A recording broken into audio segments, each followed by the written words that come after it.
Hello and welcome to all the Autobots and Decepticons out there. I'm Joe. Here with me is my co-host Dan. Hello and greetings. And Jet, of course. Mightiest of all beings, mightier than Primus and Unicron. And friendlier too. But that said, when we last left off, the greatest animated series sci-fi icon had passed. Sadly. And really it is the death of Optimus that serves as the inciting force in this film. Because the moment the great leader of the Autobots, and honestly the only defender of the universe against the wickedness of the Decepticons, is taken off the chessboard, everything goes wrong. And it's gonna go wrong because how can it go right after this? And at least until the end of the movie. But the thing is, as this event is happening, Unicron somehow is able to bear witness to it, and realizing that the Matrix has passed hands, he, in a rather computerized way, settles not on the real heir of Optimus, but on the decoy, or the inadvertent decoy of Ultra Magnus, thinking that's him. It's him who's the heir to Optimus.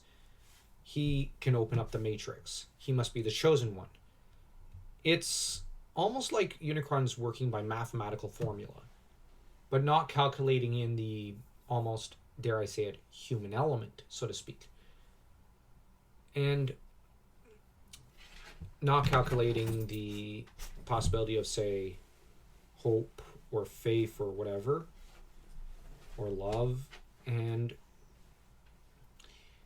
the truth is, as this is happening, Unicron starts scheming and starts working his way towards where he might find a convenient pawn.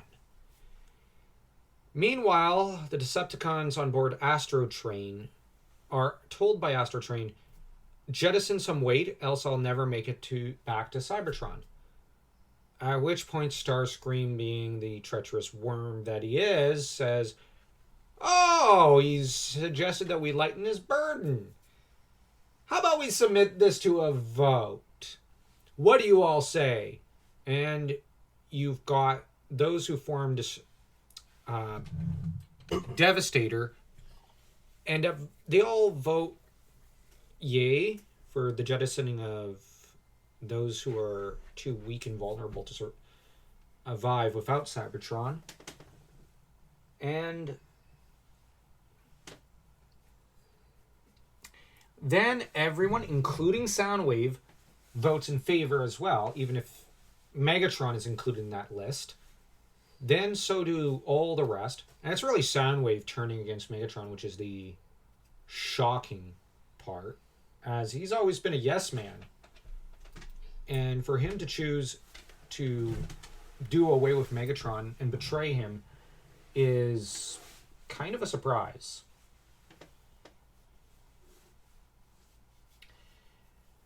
And of course, you have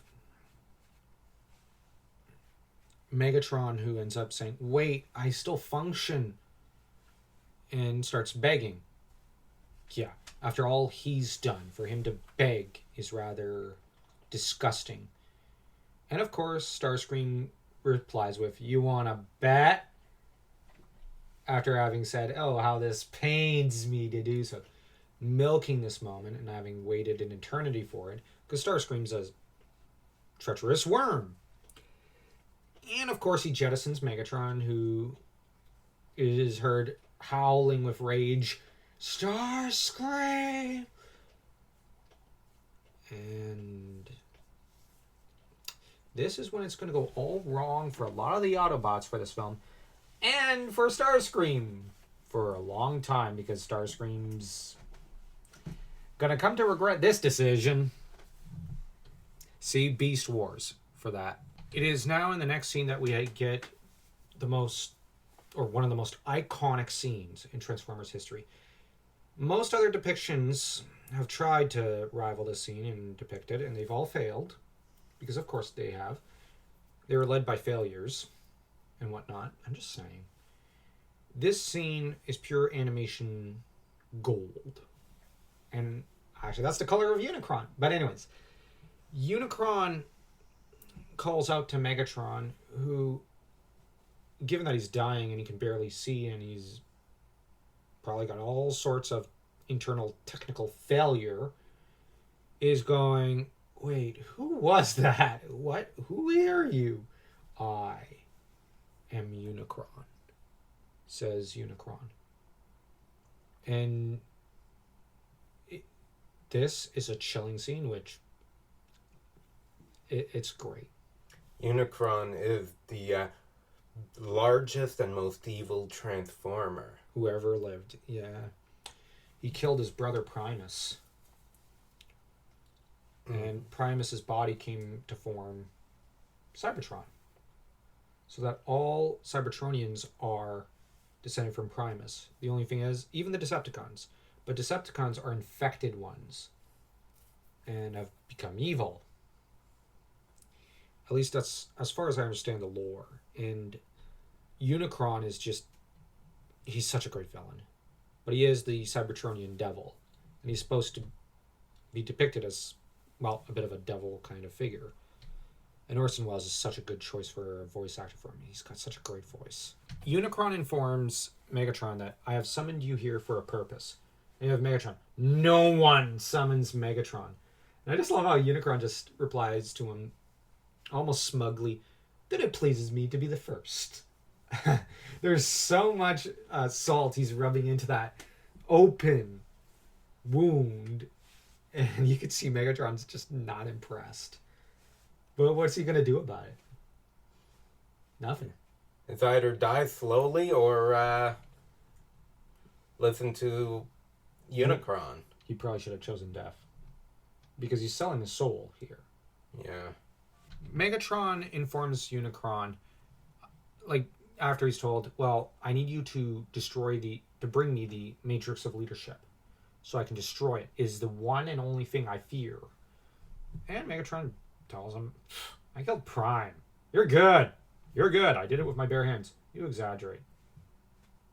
But the point is, as Megatron points out, is I did him in. What are you so afraid of?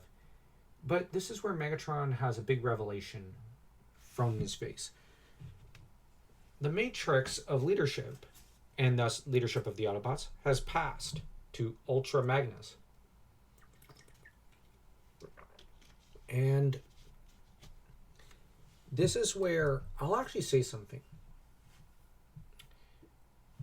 I think that this is a mistake Optimus made, Megatron / Galvatron makes, Unicron makes. Leaders should not be chosen. Leaders are made. Leaders rise to the occasion, as in the case of Optimus and Rodimus.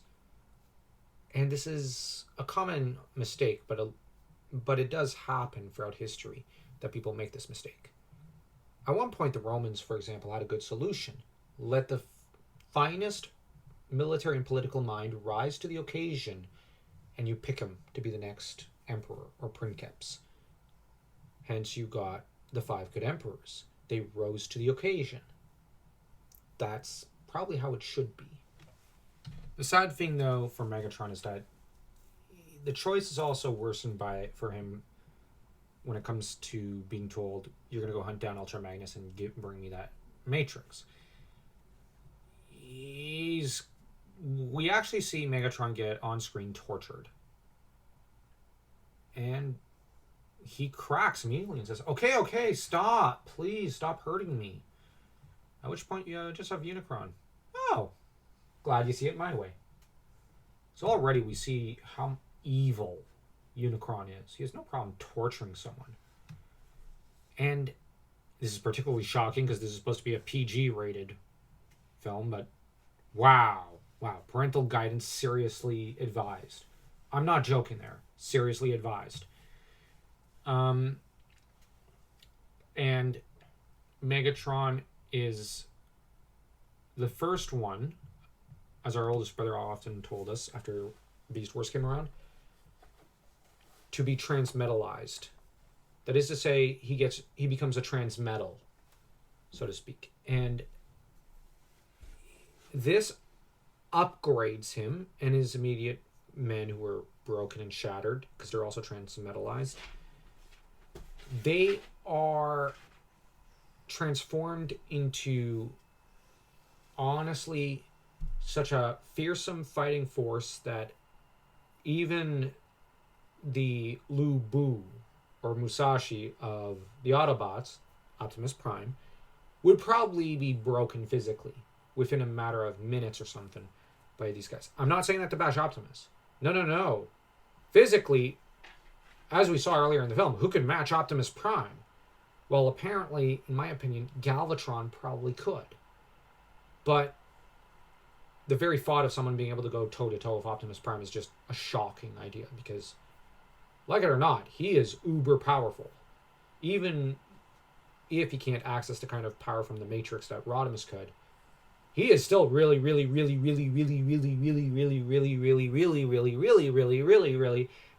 strong. And when I say can't access the level of power, it's because we never see Optimus use the kind of power that Rodimus uses of the Matrix in this film. Optimus was a placeholder. Rodimus is the chosen one. But the sad thing is, for Megatron, or as he's renamed, Galvatron, he is selected to be Unicron's herald. And boy, does he prove a destructive one. But of course, with his new powers and with a now psionic link with Unicron, that Beast Wars would later show Tarantula and Black Arachnia as having, Galvatron, though he was tortured by Unicron, decides, you know what? Just because I'm given this job doesn't mean I can't have fun doing it. And so he vows to tear out the heart of Ultra Magnus. On the other hand, he now gets a flagship that makes the Nemesis, his original flagship in the intro of Transformers, and that we see in Beast Wars, look like a cupcake. As Unicron says, oh yeah, here's a new capital ship that I kind of made myself. Here you go, son. Have fun. With this capital ship just reducing even Autobot warships to dust. So, the Decepticons have never been fiercer or more united after Galvatron goes to visit Starscream. Any thoughts? This is ominous. Seeing Megatron, or now Galvatron, making a deal with the metaphysical devil in here. Or the metaphorical devil. And the metaphorical devil is... It shows that Megatron, at the end of the day, would have probably done it anyways without much torture. Yeah, I agree. He's horrible. It's just Unicron wanted to... Unicron's a sadist. Exactly. Sont tous deux horribles et monstrueux. They're both monstrous. And that's one thing I do appreciate about this movie. The heroes are heroic, the villains are villainous, and whatnot. And not everything is always so clear-cut, but sometimes it is. And this is a case where it is. Now that we've had a scene about the villains, we'll see what the next scene is. So don't forget to smash that like and that subscribe button. Seriously, we're almost at 20 subs. Let's get over that hurdle. And we need your help to do it. So smash that subscribe button and that like button, as said, as though you were Hot Rod taking out Cup.